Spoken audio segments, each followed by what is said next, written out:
Bom dia a todos. Que a graça, a paz, as bênçãos e as misericórdias do Senhor estejam sobre nós, sobre cada um de nós. Que a graça, a paz, as bênçãos e as misericórdias do Senhor esteja sobre cada casa, sobre todos os lares, sobre as famílias, sobre as vidas que estão sofrendo e também sobre aquelas que estão enfermas, enlutadas. Que Deus tenha misericórdia de nós. Que o Senhor nos guarde na sua santa e misericordiosa paz. Meus irmãos, vamos dar início ao nosso EBD desta manhã. E o tema que trazemos hoje é: Jesus é a ressurreição e a vida. O texto básico está em João 11, no verso 23 ao 25. A Bíblia em que estamos meditando é a NVI. O texto básico assim nos fala: Disse-lhe Jesus: O seu irmão vai ressuscitar. Marta respondeu: Eu sei que ele vai ressuscitar na ressurreição no último dia. Disse-lhe Jesus: Eu sou a ressurreição e a vida. Aquele que crê em mim, ainda que morra, viverá. Temos a palavra do Senhor nos revelando que a morte teve sua origem no pecado, cometido pela sua melhor criação lá no Éden. Foi ali que todo comportamento pecaminoso teve sua origem. O Senhor assim lhes falou. Mas Deus disse: Não comam do fruto da árvore que está no meio do jardim, nem toquem nele, do contrário vocês morrerão. Gênesis 3, verso 3. O pecado foi cometido, mas não morreram. Então aconteceu aquilo que disse a serpente à mulher: Certamente não morrerão. Gênesis 3, verso 4. Que lição profunda essa passagem bíblica nos dá, pois todo comportamento pecaminoso causa a morte, e não é algo que está distrito ao povo cristão. Aqui encontramos a morte como a física para todos. Mas de que morte o Senhor falava? Pois o casal não morreu. Morreu sim, pois o pecado causa a morte espiritual. E isso que aconteceu com os pecadores do Éden acontece também em nossos dias. Encontramos e convivemos com muitos mortos, pois o pecado faz parte de suas vidas. A morte é uma só, mata o espírito e faz com que pessoas caminhem sem vida, sem paz e desassossegadas, chegando a levar o pecador à morte física, o que fazem pelo suicídio. Andam mortos em pecado e em pecado morrem para a vida eterna. Tratar o nosso comportamento sem que ele esteja ligado à vida e à morte é desprezar a palavra do Senhor e perpetuar a morte, pois andar com pecado é o mesmo que ter um corpo vivo e um espírito, uma alma mortas, e levar o pecado até o momento final da vida é perpetuar essa morte. Muitos cristãos não estão se eximindo de cometer esse mesmo erro, e há até quem pregue ser o evangelho deixado por Jesus como tendo sido uma programação de Deus para tornar pessoas ruins em pessoas boas. Deus não programou a humanidade, Ele deu a todos o livre-arbítrio. Não pregam que o que Jesus pretendeu foi mostrar que os mortos pelo pecado se tornem em pessoas vivas. Não pregam que Jesus ressuscita vivos e mortos. Querem pregar o evangelho sem entender o âmago daquilo que Jesus pregava. Não conseguem entender que Jesus veio primeiramente para realizar uma ressurreição daquelas vidas que ainda caminham nesse mundo. Jesus não veio fazer uma reforma que transformasse pessoas más em pessoas boas. Isso acontece quando se renuncia ao pecado, quando se morre para o pecado, para aquilo que a voz que se ouviu da serpente maligna não seja ouvida. Veja o que foi que falou. Ora, a serpente era o mais astuto de todos os animais selvagens que o Senhor Deus tinha feito. E ela perguntou à mulher: foi isso mesmo que Deus disse? Não comam de nenhum fruto das árvores do jardim? Gênesis 3, verso 1. Foi isso mesmo que Jesus disse em João 3, 3 e 3, 6. Jesus declarou: digo-lhe a verdade, ninguém pode ver o reino de Deus se não nascer de novo. O que nasce da carne é carne, mas o que nasce do Espírito é Espírito. Aqui encontramos aqueles que ouvem o que diz a serpente e aqueles que nascem do Espírito. Muitos estão dando ouvidos ao que foi dito pela serpente e outros ao que foi pregado por Jesus. Jesus entregou-se à morte e Deus o ressuscitou para que o pecado fosse tirado do mundo. Mas são muitos que pregam só a vida eterna, aquela que iremos viver depois da morte. Não pregam a ressurreição da vida que vivemos nesse mundo. Pregar o reino do Pai não é levar a humanidade a viver em um dilema, mostrando que elas estão vivendo uma vida fora do contexto de Deus. Isso por não estarem satisfazendo as expectativas do Pai. Pregam como se salvação fosse a reorganização de suas condutas, como se salvação fosse uma forma agradável a Deus. Muitos dizem, vivendo as doutrinas da minha denominação, estou agradando a Deus e vou ser salvo. Isso é um erro crasso. E no mundo evangélico em que vivemos, encontramos cristãos cometendo erros por crer que o perdão de seus erros e pecados virá por citarem versículos bíblicos ou por serem frequentadores de uma igreja, mas longe de entregar sua vida a Jesus, longe de adorar em espírito e em verdade. Foi por isso que Jesus disse: os verdadeiros adoradores adorarão o Pai em espírito e em verdade. São estes os adoradores que o Pai procura. João 4, verso 23. Quem não vive o evangelho que foi pregado por Jesus não está em sintonia com o poder santificador do Espírito Santo. E essa santificação só virá depois que ressuscitarmos e não caminharmos junto com o pecado. Estou falando de ressurreição do corpo natural, ressurreição enquanto ainda temos vida nesse mundo. Estão pregando uma ressurreição que se tem depois da morte. Não foi só essa que Jesus pregou, pois o que deixou bem claro foi que não haverá ressurreição do Espírito daquele que não ressuscitou no mundo. Aquele que não deixou o pecado, não ressuscitou com Cristo. O apóstolo Paulo nos falou dessa ressurreição quando disse: já que vocês morreram com Cristo para os princípios elementares deste mundo, por que é que vocês então, como se ainda pertencessem a Ele, se submetem a regras? Colossenses 2, verso 20. Mortos com Cristo, ressuscitados com Ele. Deus advertiu o casal do Éden que pagariam um alto preço caso fossem desobedientes.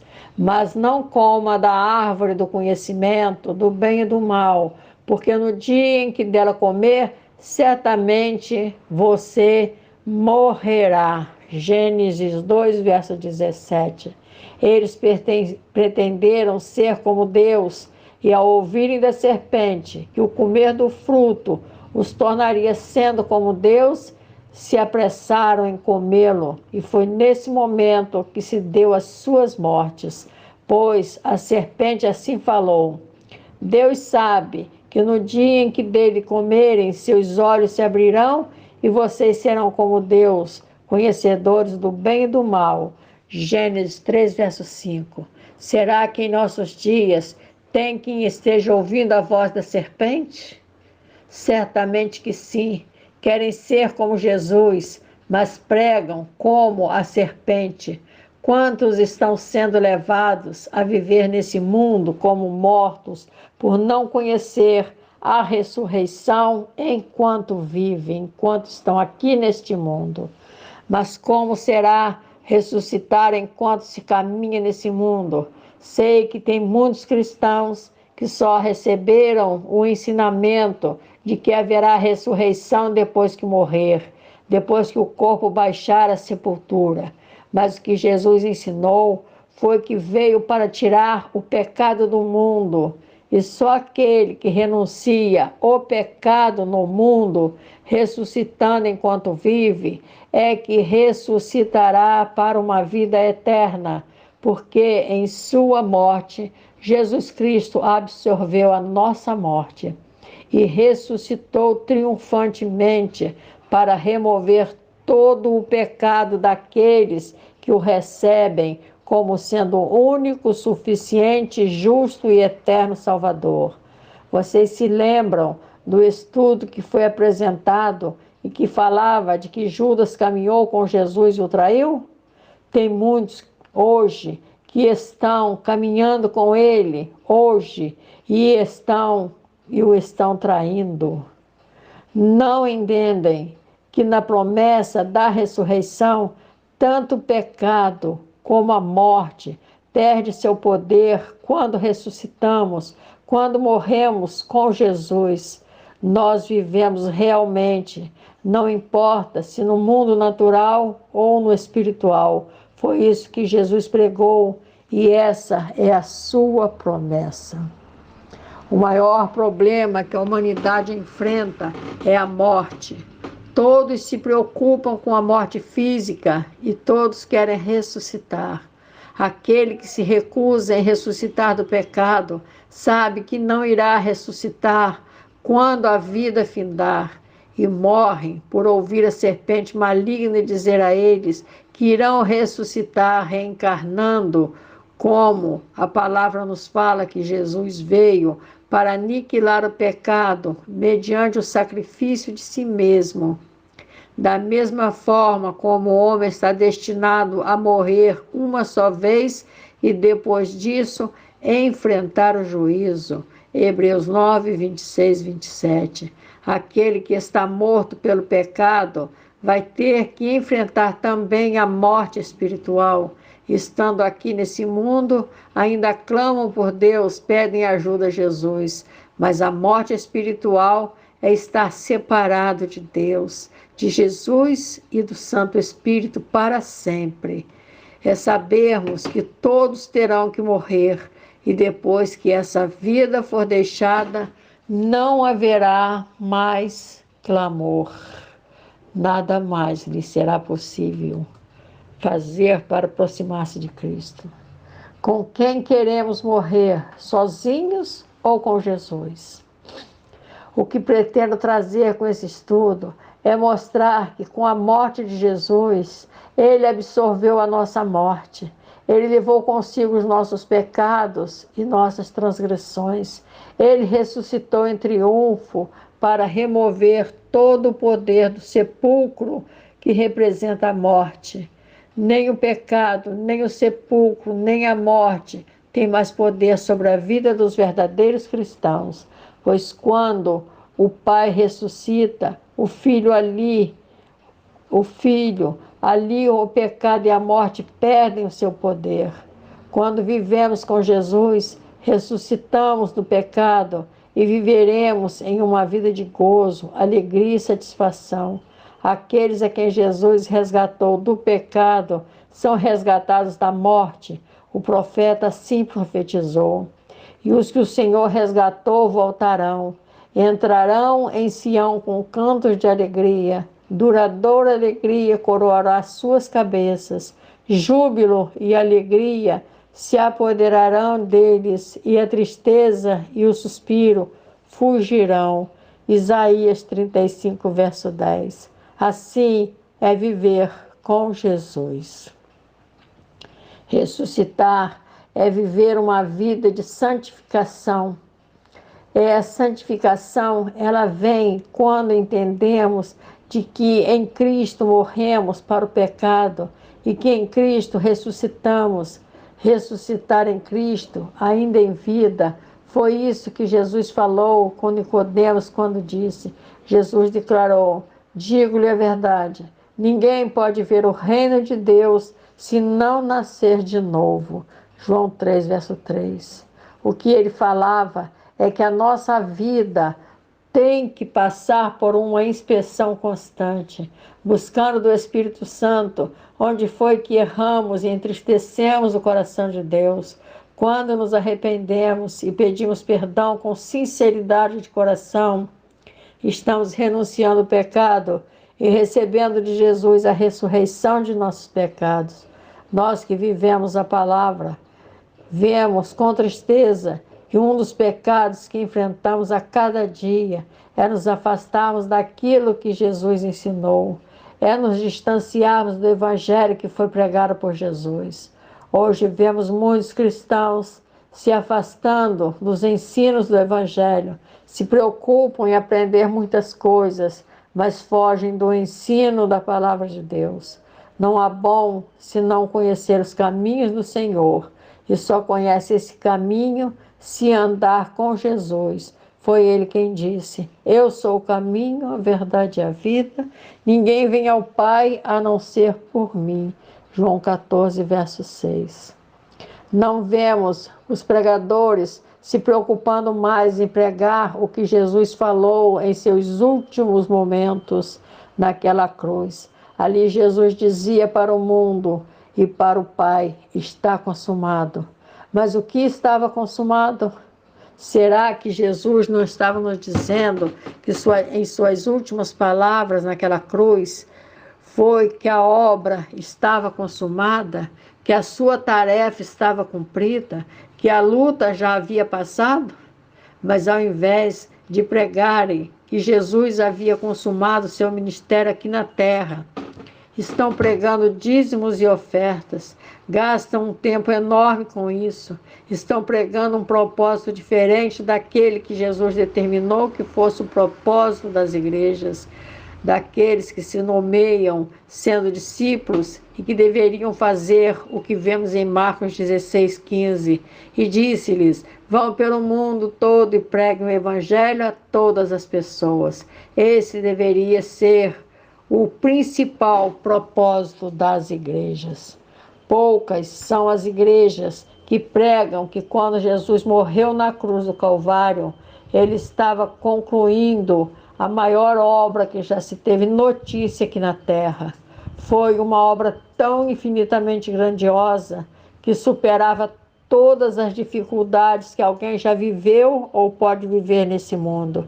Era tão grande que levou Jesus a angustiar-se sobremaneira.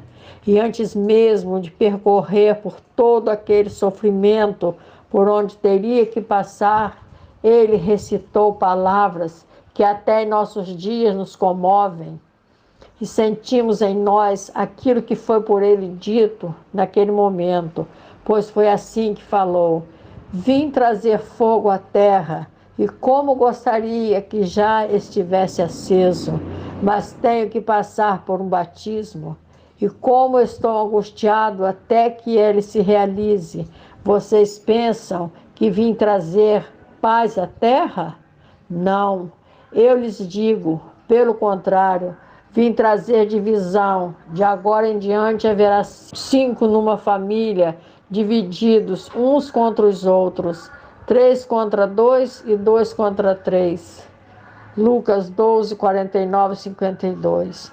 Sofremos divisão no seio da sociedade, dentro dos templos, no seio das igrejas e no meio de nossa família. São muitos que procuram estar afastados de nós, pois trazemos em nós um espírito que é contrário ao deles. Sempre nos marginalizam quando nos deixam à sua margem. Vemos pregadores, mestres e discípulos mais preocupados em se assemelharem a Cristo, como disse a serpente, não expondo as obras consumadas de Jesus. Eles se escoram naquilo que estão fazendo, ao invés de se ancorarem naquilo que Jesus fez.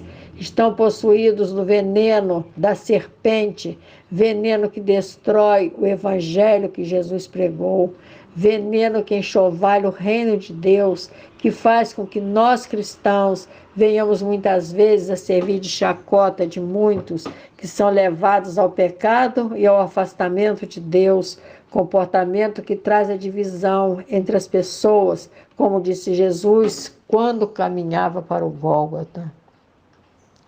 Martinho Lutero bem classificou esses líderes como sendo venenosos ao dizer: o pecado está por trás de todos os nossos pecados, e a mentira da serpente de que não podemos confiar no amor e na graça de Cristo e que temos que tomar essa questão em nossas mãos, em nossas próprias mãos. O que está recomendando é que esses pseudos líderes deveriam participar mais dos evangelhos, conhecê-lo melhor, sair do seu casulo, olhar para o que Jesus disse a caminho do Calvário, e quando expirou e disse: está consumado. Deveriam colocar seus olhos em Jesus, lembrar-se dele naquela cruz, entender seu sofrimento e saber que ele não morreu para que ninguém se tornasse ou se transformasse em pessoas ricas usando o seu nome. Deveriam ter vergonha de usar o sangue de Jesus para proveito próprio. Não foi para isso que veio. Deveriam respeitar e ter apreço pela morte e ressurreição de Jesus. Ele morreu em nosso lugar para que fôssemos livres do pecado, ressuscitando-nos da morte nessa vida e na vindoura. Ele morreu em nosso lugar. Foi por nós que foi condenado. Ele morreu para que fôssemos selados com o seu sangue. Eu quero encerrar esse estudo trazendo uma passagem do que disse Jesus: quem me serve precisa seguir-me, e onde estou, o meu servo também estará. Aquele que me serve, meu Pai o honrará. Agora meu coração está perturbado. E o que direi? Pai, salva-me desta hora? Não, eu vim exatamente para isso, para esta hora. João 12, versos 26 e 27. É momento de pensarmos que com a morte de nosso Salvador na cruz do Calvário estava cumprida a mais grandiosa missão jamais entregue a alguém. Nosso Senhor morreu como Filho de Deus na cruz, mas como homem legítimo suportou toda a tortura envolvida no cumprimento de sua incumbência. O tempo passava, hora após hora, e ele se mantinha firme, padecendo as dores mais cruéis para cumprir a maior e mais difícil tarefa jamais imposta a algum homem sobre essa terra. Que essa dor e todo o seu sofrimento possa tocar nos corações, para que entendam que Jesus veio para salvar o pecador, fazendo com que ressuscitasse nesse mundo, para que possa, na eternidade, alcançar a dádiva da vida eterna, para que estejamos com Ele na eternidade. Quem não ressuscitar do pecado nesse mundo, não vai ressuscitar da morte eterna. E Jesus disse: eu sou a ressurreição e a vida. Aquele que crê em mim, ainda que morra, viverá. Se estiveres morto pelo pecado, aceita Jesus e tenha vida abundante. Amém, Senhor. Que Jesus abençoe a todos. Que Jesus esteja com cada um de nós, falando aos nossos corações. Sejamos fiéis a Ele. Que Deus abençoe a todos. Amém, Senhor.